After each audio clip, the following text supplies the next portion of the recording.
Bon, pour cette 19e case du calendrier de l'Avent des rollercoasters ouvrant en 2024, nous allons voir Phoenix Racing.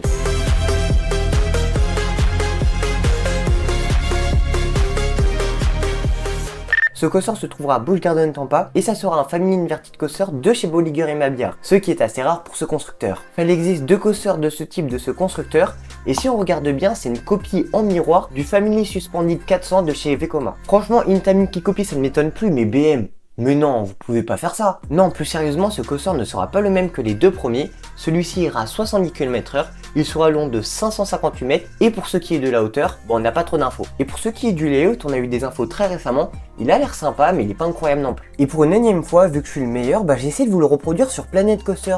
Alors bon, pour le coup, il a été fait à l'arrache, mais c'est déjà mieux qu'une simple image pour vous décrire le layout. Bref, alors on va commencer par une double first drop, ce qui est assez original, puis après on va voir un Junior Immelman. C'est un peu comme du coup un Immelman, mais au lieu d'avoir la tête à l'envers, il va être entre 90 à 180 degrés. On peut d'ailleurs retrouver ce type de figure sur Monster à Grunalund, sur Black Mamba à Phantasialand, ou encore sur Alphuberskoft à Tripsdrill. Bon, ensuite on va avoir un virage plongeant à 90 degrés à peu près comme sur Osiris avant le trou. Après on va avoir deux petits virages à ras du sol avec un changement de direction, puis on va enchaîner avec un overbank turn comme sur Orochi par exemple. Et pour finir on va avoir une helix, un changement de direction, un virage, puis on arrive sur les voies de frein. D'ailleurs petit truc assez drôle sur la photo qui présente l'entrée du coaster, mais on a un gosse, on dirait un coup de poing dans le du mec.